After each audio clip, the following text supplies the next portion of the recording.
Hello，大家好，歡迎大家收睇 GrabCar 快進。咁今日呢個影片呢，主要係要講解一個Grab 嘅通知，其實都唔新嘅一個通知，都一排咗噶。佢 send 過幾次嚟，最新收到嘅係4月6號，就係關於呢個Subang Airport 啊，Subang Airport、Subang 飛機場喺Subang嗰度嘅舊飛機場啊，有呢一個鎖單嘅地區啊，所以大家要注意一下。咁有司機問我係咪唔可以再喺Subang機場接單？其實唔係唔可以接單，係可以接單，只不過你唔可以喺嗰個地區，佢講明佢劃咗一個地區嗰度，你喺嗰度接單咯。所以我就今日就可以趁住呢個機會，呢個影片嘅機會同大家講解啦嚇。咁我就係可以幫你或者你嘅朋友申請成為西馬地區嘅 Grab 司機嘅 Alpha John。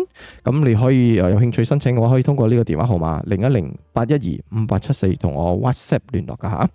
OK， 詳情都可以去 description 嗰度睇，嗰度有所有關於我嘅所以一啲資訊啦，仔細嘅資訊。OK， 咁我哋直頭事不宜遲就開始講啦嚇。咁呢個通知咧係最新收到係4月6號啦，我 check 我嘅記錄。咁佢嘅標題係 Subang Air Abdul Aziz Shah， 其實就係 Subang Airport 啦嚇，佢改咗呢個名，跟住後邊仲有得，我唔知佢講乜嘢。不過我哋睇重點 ，No e-hailing booking in MAHB geofence。OK，geofence 係地理嘅地理圍欄啊，即係可能講佢劃咗一個地區，你唔可以喺度等單。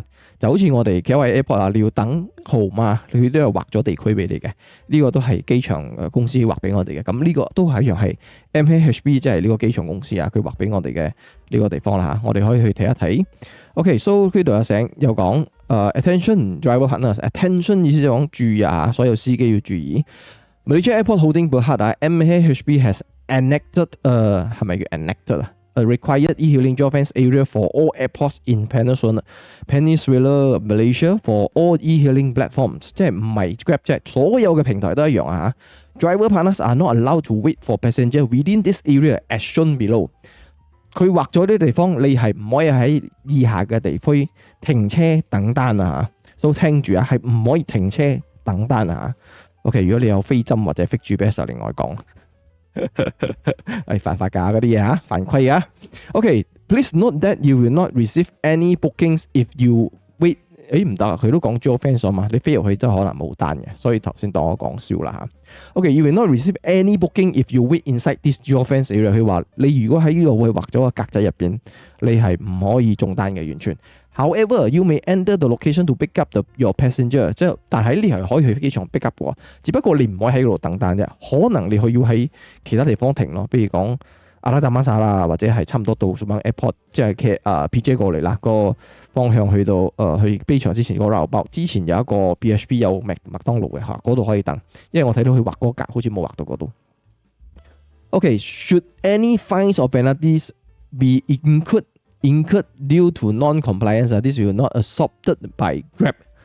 This airport has the airport has the authority to enforce any additional corrective action deemed necessary for any infraction. 佢話呢啲 rules 係機場佢 set 嘅，佢可以 set， 因為佢哋話事嘅，嗰度係佢哋話事嘅。所以如果你因為喺嗰啲佢禁止等單嘅地方，你停喺度等單啊，可能新司機可能唔知啦嚇，你會可能中3萬，可能。你中3萬嘅話，或者病下啲 Grab 係唔會幫你㗎，佢唔會俾你 claim 咩都唔會嘅，所以要自己注意下。所以佢畫咗呢個圖，佢度寫住 refer this image for the geofence area avoid。OK， 我放大啲啊，因為點解陣間我會開一個 map 俾大家比較下。OK，so 呢個就係嗰個 map 啦嚇。OK， 然之後我開第二個呢個就係我開 Google Map。OK， 我將我嘅 private hit 私人頭縮細啲。OK， 你睇下兩個我比較下。OK， 第一你會睇到左圖佢已經畫咗黃格嘅，呢啲地區係唔得㗎。你睇一睇我右邊嘅係 Google Map， 左邊應該係 Grab 自己嘅 Open Map System 嚟㗎啦，因為你睇嗰啲 label 係唔一樣嘅。路線係一樣啊，咁顏色都係一樣，但係嗰啲 label 有啲唔同啊，所以我哋睇我哋就睇一睇呢一個佢嘅地標啦嚇。所以你睇一睇上邊12點方向啊，有一個寫住 Terminal Skypark 嘅，比較細隻啲嘅字，可以暫停睇一睇。右邊都有個 Terminal Skypark 㗎，你睇一睇。OK， 所以我哋就用呢個做標記啦嚇。所以你睇對面 Terminal Skypark 對面就有一個灰色咁嘅長方形嘅建築物啊，嗰個應該係嗰個 terminal 嗰個 building 嚟嘅。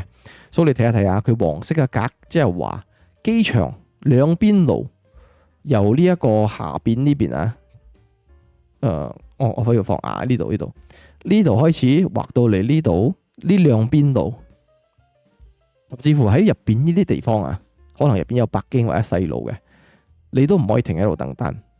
咁你可以喺呢個範圍出邊嘅地方等單。所以如果你去俾佢發現咧，佢就可能會三問你啊。因為點解咧？如果你哋有行過呢個地方啊，講緊office out 啊，尤其是 office out 啊，你會見到一大堆車停喺路邊嘅，尤其是係去機場方向，即係停喺呢條路邊附近，其實好危險㗎。喺機場嗰度仲係 highway 嚟嘅。好多車啊！最近多咗咩車 welfare 啊，特別多 welfare 停喺嗰度啊，所以佢哋停喺嗰度就可能等單啦，因為佢哋有啲係車隊嘅，佢哋有呢個優先權嘅中單，將嗰啲 premium 或者 executive 嘅單。所以我唔係好建議大家停喺嗰度啦，尤其是係喺 KLIA 都係一樣噶，嗰啲 Petronas 嗰啲油站路邊嗰啲，我都係唔建議停嘅，因為我睇過太多次發生意外啦，太多次啊，甚至乎有啲係死人嘅啊，但係人係唔驚嘅，你唔出事，唔係發生喺自己身上，佢會以為自己係永遠係好彩嗰個嘅。但係你唔知幾時你係會係唔好彩嗰個啊，所以千祈唔好咁停。所以呢一個我可以了解點解機場公司會有呢個決定啦。所以我哋做司機為咗要避免懲罰，即係罰中3萬啊、罰單啊，我哋都唔好停喺呢啲地方啦嚇。所以我頭先開咗呢個地方俾大家睇。如果係 map 嘅話咧，就係應該係大概呢個範圍啦，即係我呢個圈。呢個範圍，呢兩邊路你都唔好停啦。如果真係要等airport 個單，你哋可以去 Royal Pub 之前嗰個油站嗰度等啦。我相信好多人會停嗰度啊，唔係 Petronas 嚇，應該係 BHP 油站，有麥當勞嘅，有麥當勞嘅，有間麥當勞喺嗰度嘅。